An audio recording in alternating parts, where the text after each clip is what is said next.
I want you to picture this. Picture someone giving you a bag with $100,000 in it. Oh yeah, that sounds good right about now, right? But imagine the bag that they give it to you in is full of holes. Would you accept that bag? Honey, as much as I would love that money, can we switch the bags? Because if I'm gonna lose it, what's the point? Like, that don't make sense to me. But that's what a lot of us are doing symbolically with our funds. We receive these funds, yes, but then we lose track of where they go because we're not tracking our expenses. If you're trying to save money in 2025, let me see those hands. I know I am. Here's how I plan on doing it. Number one, budgeting. Y'all, I feel like last year I kind of had this idea of budgeting in my head where it's like I would buy things and I would make a mental note of how much it was, and I would think to myself, okay, that was that amount of money, that was that amount of money, okay, I should be good, I should have this left over. And then when I realized I didn't have as much as I thought I did, I was like, oh my gosh, wait, what's going on? So I know a lot of people are a bit anxious of the word budgeting and all that implies, but now that I've recently started budgeting a lot more, I'm talking about pen to paper, or well, I typed it on an app, it's a lot more freeing than I thought, because I feel like now I'm actually in control of my finances. I know now where my money is going, and I'm not left wondering how much I have left because I've already allocated a certain amount for groceries, for entertainment, for such and such. So it's a lot more freeing. I actually downloaded Google Sheets, and I love that they have some templates on budgeting, monthly budgets, annual budgets. You and your significant other can come together to do one, or you can have one on your own.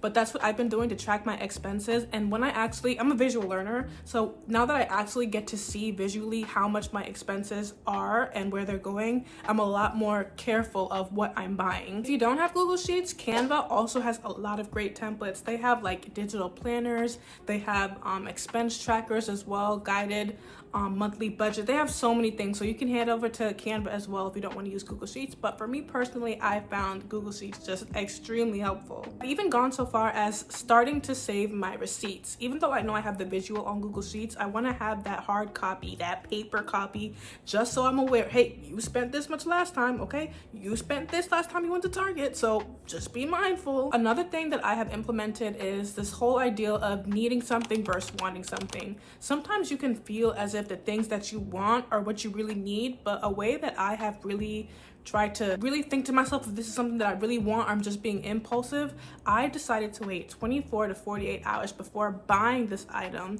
And if by that time has passes, I feel as if I don't need it anymore, then I'm just not gonna get it.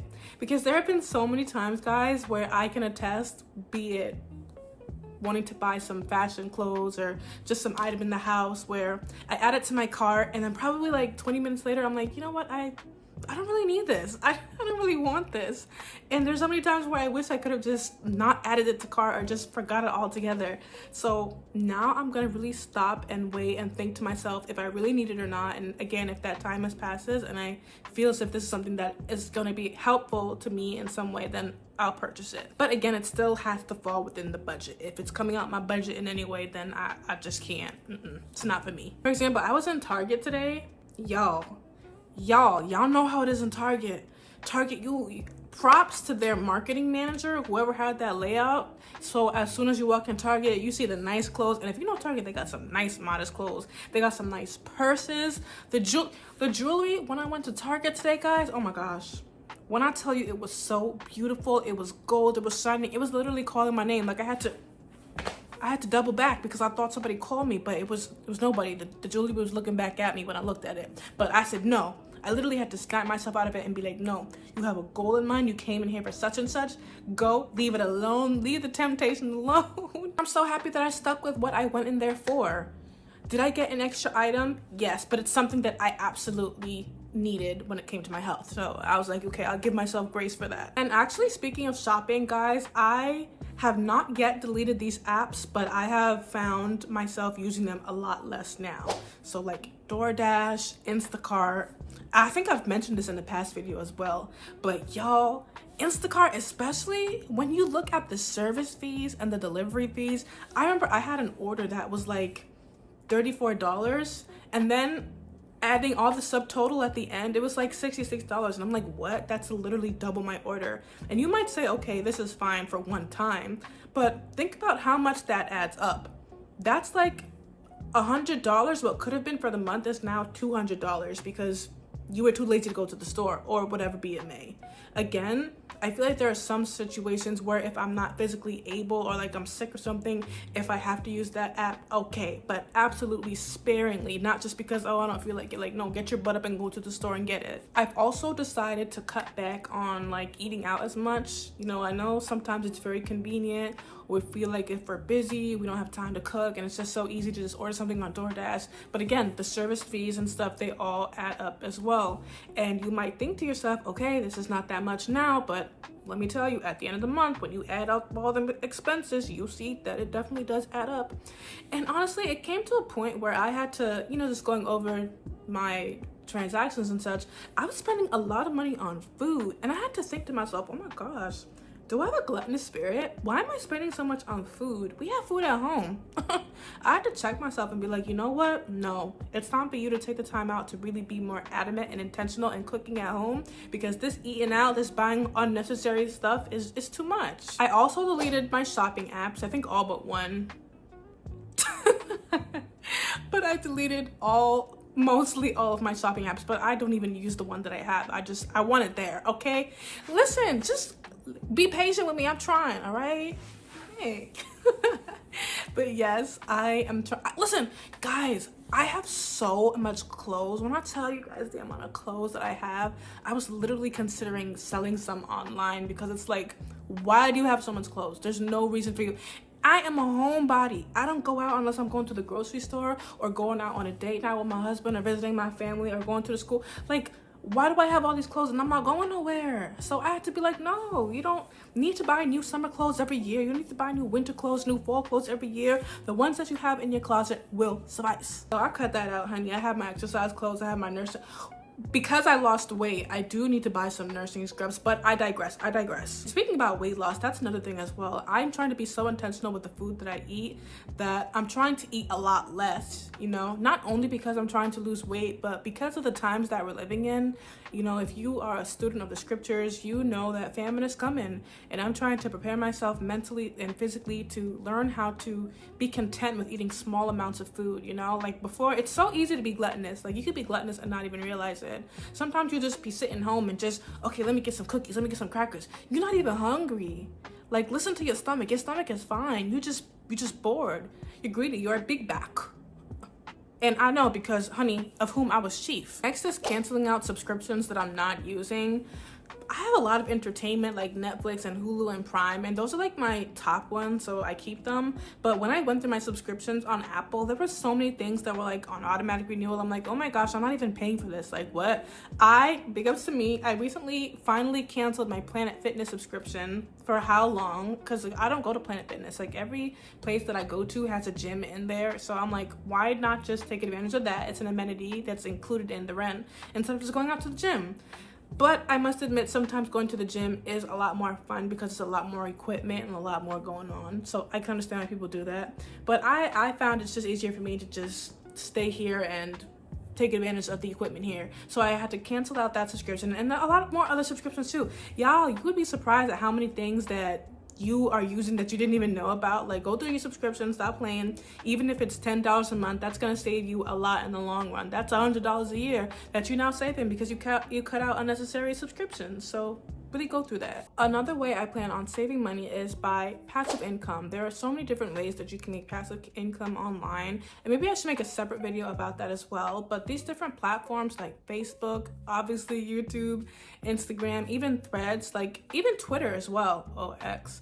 But there are so many different ways that you can make revenue off of these apps. Even on Amazon, like I'm an Amazon girly. I've always been an Amazon girly, and I'll probably be an Amazon girly to the day I die. Did you know that you can actually review products on Amazon and get some type of compensation as well?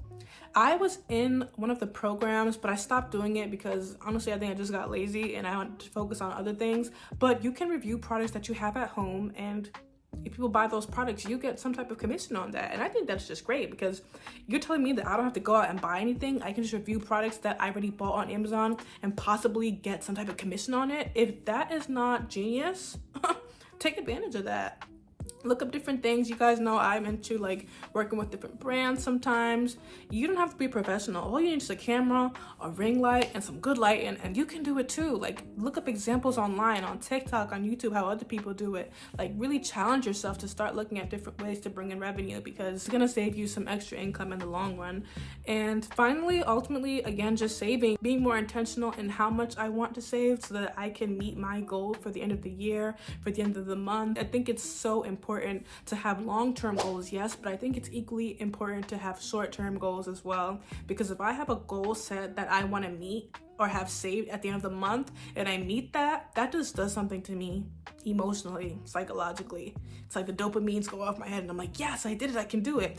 If I weren't able to do that next month, I can analyze, okay, what did I go wrong? Where did I go over? Having those short-term goals and those long-term goals, I think it's so important in your financial walk. So I would definitely encourage you guys to do that if you haven't. And honestly, guys, something else that really changed my mindset when it comes to finances is understanding that this is the Lord's money. We know that money is nothing to the Most High God. It is just paper. He owns a cattle on 1,000 hills. Like, money is nothing to him. But the Most High God, he entrusts us with these funds, and what we do with those funds is so crucial. If he sees us being lackadaisy with it, being nonchalant, just choosing to spend our money on foolishness without a care in the world, why would he entrust us with more?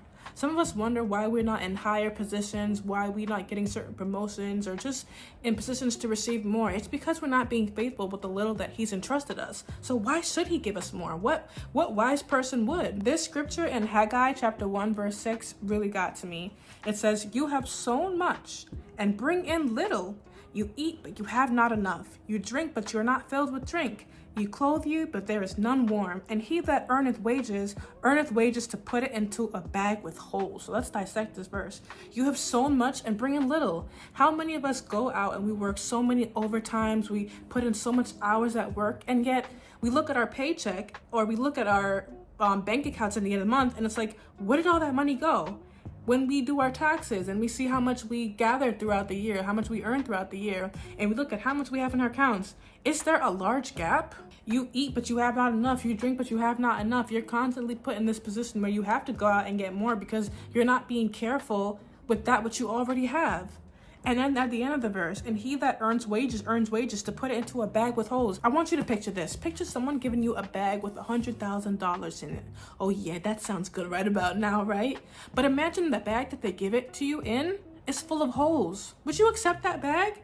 Honey, as much as I would love that money, can we switch the bags? Because if I'm gonna lose it, what's the point? Like, that don't make sense to me. But that's what a lot of us are doing symbolically with our funds. We receive these funds, yes, but then we lose track of where they go because we're not tracking our expenses. We're not being mindful of the money coming in or the money going out. We're just taking it, gathering it, but have no real intention of how to carry this money faithfully. But man, the Bible is such a great just principle and teacher of all things, but especially finances, man. You can learn so many principles and concepts and precepts on how to manage your money faithfully just looking at that. But yes, that's pretty much it. If you yourself are also trying to save money this year, drop in the comments down below how you plan on doing it. Maybe you might know a point that I might have missed. Let's all share the wealth. We all trying to grow here. I'll see you guys in my next one. Shalom.